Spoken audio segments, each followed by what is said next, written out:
The idea of a $599 MacBook almost sounds fake. For years, Apple laptops have basically started at $1,000, unless you caught an old MacBook Air on sale. So when Apple announced the MacBook Neo starting at $599, $499 for students, my first thought was simple. What corners did Apple cut? And more importantly, is this actually a better value than a MacBook Air? And one thing about this laptop genuinely shocked me. Let's break it down together in my MacBook Neo review, buy or skip style. The MacBook Neo design feels shockingly close to the MacBook Air. You get an all-aluminum body, a thin 0.5-inch profile, and a weight of just 2.7 pounds. This is a huge deal because most Windows laptops in this price range are plastic. The Neo does not include Touch ID on the base model. You have to upgrade to the $699 configuration to get it. Meanwhile, on the MacBook Air, Touch ID is standard. The Neo keyboard isn't backlit, which is something even very old MacBook Air models have had for years. I don't think this is a huge deal though, given the price. Put this next to a MacBook Air and honestly, most people wouldn't know which one cost $600 and which one cost over $1,000. In fact, even with the trade-offs I've already mentioned, a lot of eyes are going to be drawn to the Neo no matter what because of colors. The MacBook Air sticks to more traditional color options while the Neo comes in silver, indigo, blush, and citrus like I have here. Look, if you're a high schooler or college student browsing the Apple Store, the colors alone might make the decision for you, in which case, thanks for watching. Catch you next time. If you're still here, that's great, because we can look a little closer at the MacBook Neo display. It's a 13-inch Liquid Retina panel with up to 500 nits of brightness, which is basically in the same ballpark as the MacBook Air M5 when we tested both with a colorimeter. Now, the Air still has advantages like a wider P3 color gamut and better GPU support for creative pros. But for normal things like watching YouTube, browsing the web, schoolwork, with Neo, you're getting a display that feels very MacBook Air-like for half the price. But here's where the MacBook Neo starts to reveal why it costs $599. When it comes to performance, the Neo runs on Apple's A18 Pro chip, which is actually the same processor architecture used in the iPhone 16 Pro models.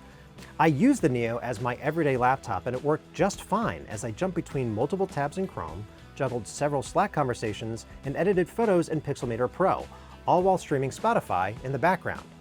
But the MacBook Air uses Apple's M-series silicon, which is built for heavier workloads. The MacBook Air also starts with double the RAM, 16 gigs versus just 8 on the Neo.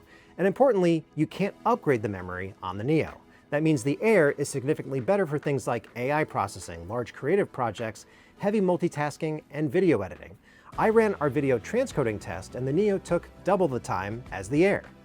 Then when it came to AAA gaming, well, if you already thought MacBooks couldn't handle demanding titles, I'd say it's pretty much off the table for the Neo. But you can play Apple Arcade titles like Oceanhorn 3 and get smooth frame rates as you see here. Here's a simple way to think about it. The MacBook Neo is an everyday laptop. Again, things like email, streaming, browsing, basic schoolwork. You know, what a large majority of people need from a laptop. This handles it like a dream. But if your needs require anything more than that, that's when I'd push you towards an Air instead. If you're interested in more in-depth performance benchmarks, there's a link in the description. Now, let's talk about ports. The MacBook Neo has a USB-C 3 port, a USB-C 2 port, and a headphone jack, and that's basically it. Meanwhile, the MacBook Air gives you Thunderbolt ports, MagSafe charging, and faster speeds for accessories. So if you use things like docks, multiple monitors, and the fastest external drives, the Neo probably won't cut it for you. But for most people, the Neo's port selection will be fine. For example, you can just use a USB-C to DisplayPort adapter to connect a monitor, and if you do need more ports, you can pick up a USB-C hub, and I'll link one that we recommend below. I mentioned charging, so let's chat about battery life because it's actually closer than you might expect. And this is hands down the thing that shocked me most, in a good way. Apple rates the Neo for up to 16 hours of video streaming, thanks to the efficiency of the A18 Pro chip.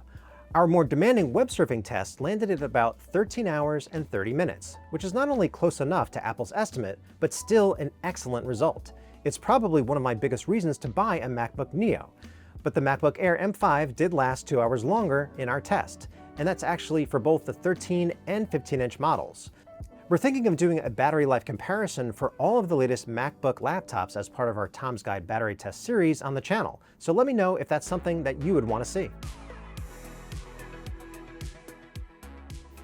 For now, we've made it to the end of this video, so let's get to the real decision.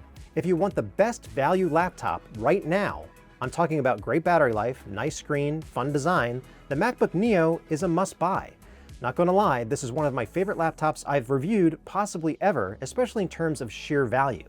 But if you need more performance, better multitasking, or a laptop that will age more gracefully, then the MacBook Air is worth the extra money, whether that's the latest gen M5, or if you're willing to go the refurbished route.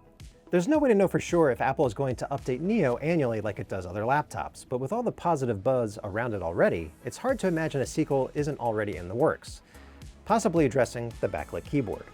Overall though, the Neo redefines the budget laptop and puts Windows PC makers on notice, and even the Air to a certain degree.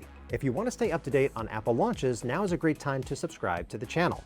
Give this video a like if you learned something new, and let me know which laptop wins for you. For Tom's Guide, this is Mark Spoonow.